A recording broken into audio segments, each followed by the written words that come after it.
Hello there, Dr. Lepora here. Hope that you are safe and well.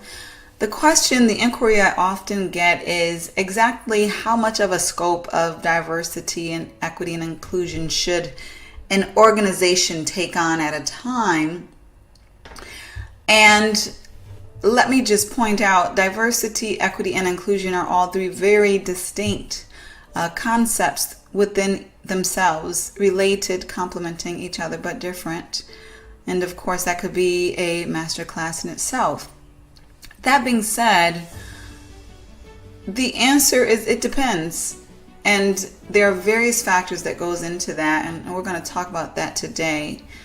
So again, we want to often ask ourselves, can we even boil the ocean of diversity, equity, and inclusion? When we know that there is a good thing, we want it immediately. It makes good business sense. It's good for our customers, good for our organization. And so when we know that it's a good thing, we tend to want it all immediately. And so the answer to that is yes, we can boil the ocean, but not all at once. And yes, that may sound somewhat contradictory or like an oxymoron, but the fact of the matter is that diversity, equity, and inclusion are concepts, are goals that are so important that you want to keep a line of sight of those even aspirational goals at all times within your organization. So in that sense, you want to keep your line of sight on that ocean, so to speak, on that entirety of potential opportunity, while biting one chunk at a time. And that one chunk at a time is going to depend on your organization, and we're going to get into the factors that influence the chunks, so to speak, that your organization will take at a time. But nonetheless, regardless of your organization, you should be taking a methodological approach to getting to that inspirational D&I utopia, if you will.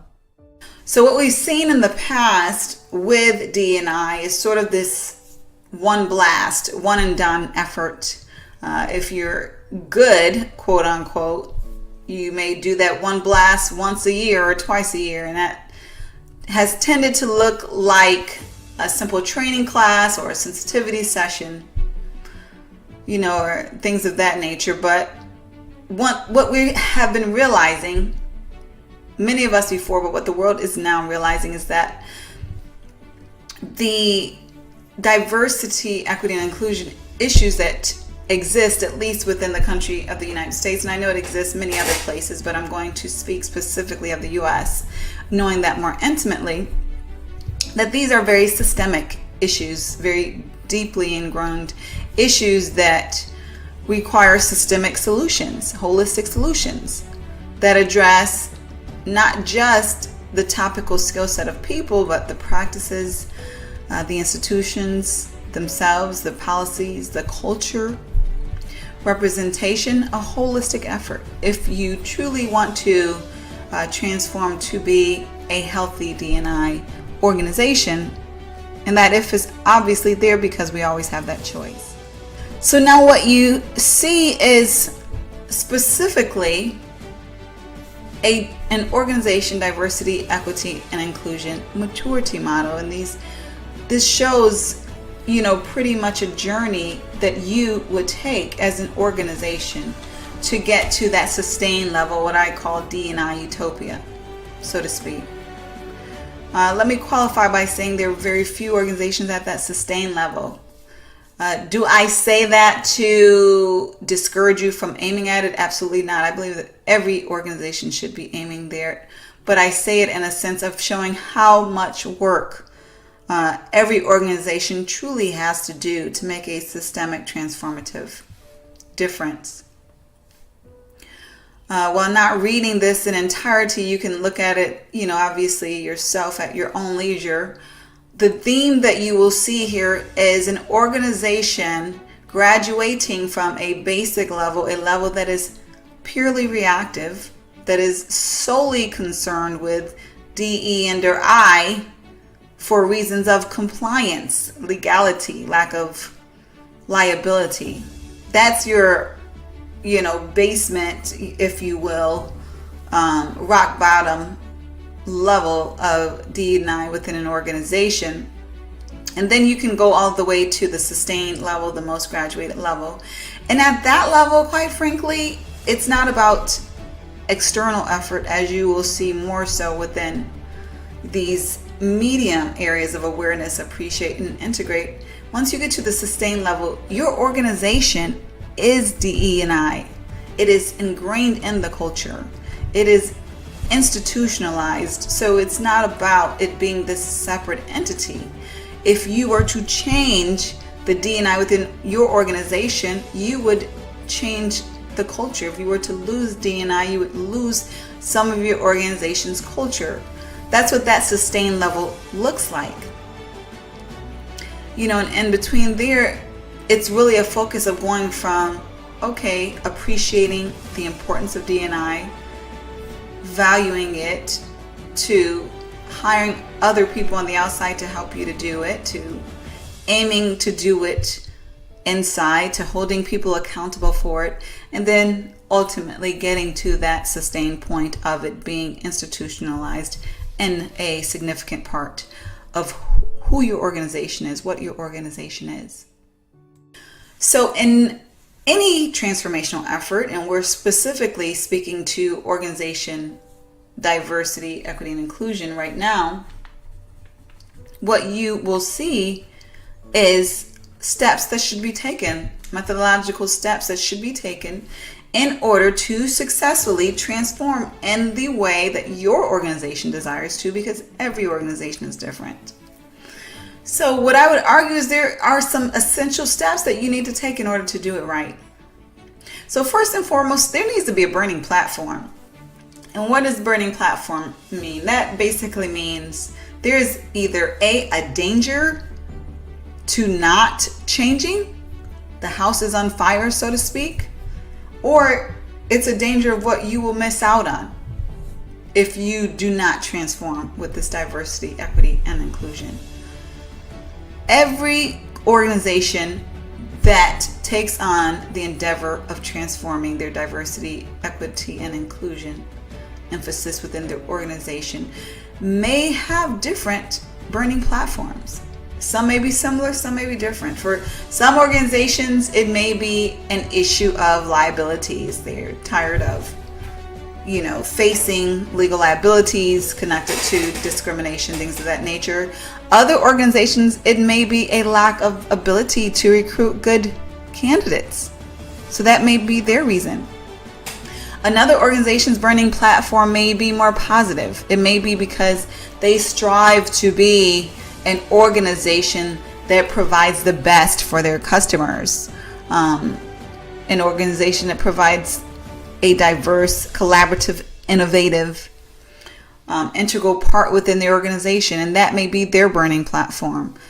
The reasons, also known as the burning platform, the strong reasons, if you will vary. Another essential component is for your organization to have a vision that is strong, closely tied to what you want to seek. And this includes the goals, of course, the goals that are tied to your vision, which is also equally important. So what does that look like? From a vision perspective, it's about the appropriate communication, from the perspective of, is it simple and is it well focused so that someone can easily understand what you are attempting to attain? In accord with that, is it communicable? Meaning that you can communicate it in a way where people understand. Is it imaginable? This begs the question, obviously this is subjective, but for your organization, can people imagine this vision actually happening? Or is your culture so far from that vision that they can't even imagine your organization getting there? Very importantly, is it desirable? Is the vision desirable? Meaning, do you have enough of the right stakeholders? And you would know what the right stakeholders are, people who have influence within the organization, who are needed by the organization, who desire this vision, who desire to upgrade, if you will, your D, E, and or I efforts and feasibility. Is it shown to be doable?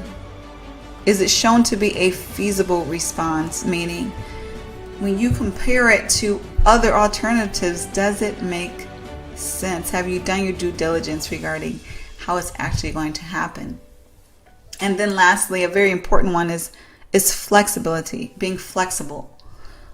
Is your organization flexible enough now in the vision to take it on, while knowing a vision is not an implementation plan, but flexible enough to adapt in order to be successful in it?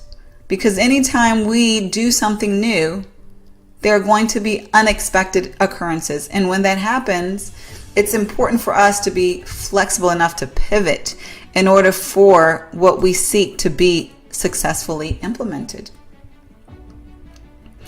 So we went into the importance of a burning platform, the importance of having a vision and what that good vision looks like and goals. And then there are your alternatives.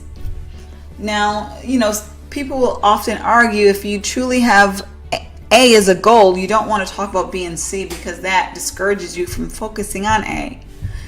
And what I would argue is that you do want to talk about B and C.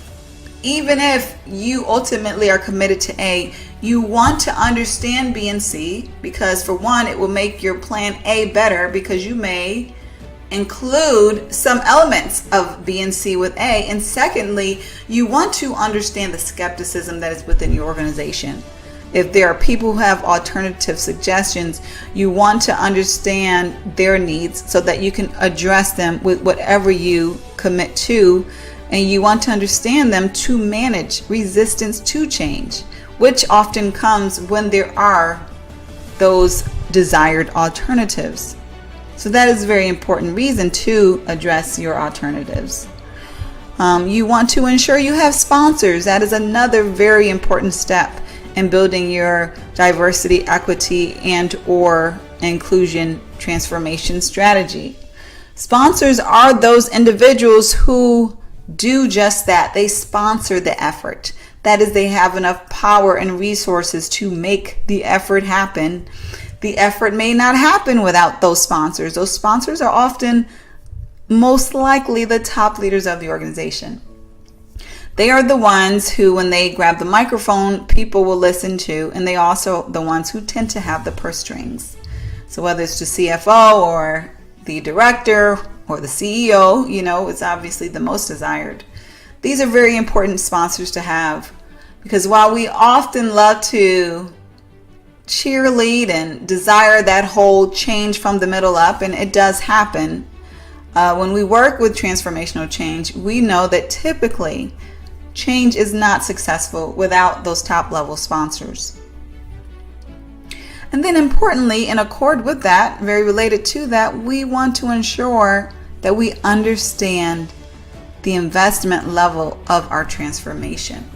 And investments is not just talking about money, which of course is a very important one, but it's also talking about the time investment, which oftentimes equals money, that is going to be required by different stakeholders. We're talking about the investment of people, not from just a staffing perspective, but from the perspective of if there are different desires and opinions, there is that people element, if you will, that can either go up with engagement and satisfaction, or it can go down.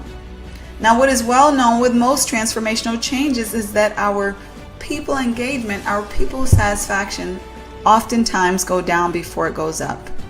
Now, why is that? It's because oftentimes there is anxiety related to change. We want to resist it because it is unknown to us. So we are uncertain regarding whether or not it's going to benefit us, and it may be even a possibility that we think it may hurt us. So part of that investment for any transformation, and D&I is not an exception, is that investment, that cost, if you will, of that people factor. Now, if it is the right change, which I believe D&I is, that investment will be well invested and worth the ROI that comes. The ROI will be well worth the investment, rather. And so what you will get in the long end, that more innovation, greater collaboration, greater customer suitability is going to be worth that short run discomfort, if you will, investment that you may experience. And then, of course, there are other investments. Technology is a great example. A lot of times in this day and age, technology tends to accompany most transformations. That is because there are technologies that tend to make our lives, our work better in every area.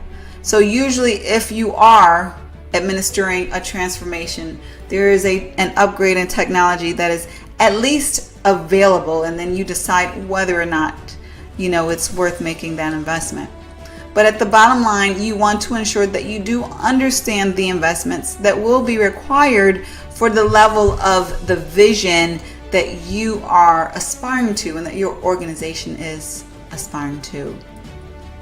Very similar to the sponsors, you want to ensure that you are choosing the appropriate team strategically to work toward this transformational effort for diversity, equity, and or inclusion. The team is consisting of people, of course, who are influential. They're subject matter experts, either in D and or I, as well as in other areas of the organization, because in order to institutionalize D and or I within these different areas of your organization, you need to have the subject matter experts of those respective areas engaged, whether that is marketing or IT, or if that is the overall business strategy area, human resources, of course. All these areas need to be integrated within D&I, and so they need to be very well involved. And now a very important and big piece of the strategy is the cultural approach. And of course, that is covering quite a few things. So when you look at the cultural approach, specifically, we're talking about various elements, various decisions that need to be made. And so one of those decisions, as you can see here, is specifically about how you're going to roll out the transformation. And that is tied to who your organization is, which is tied to the culture, of course.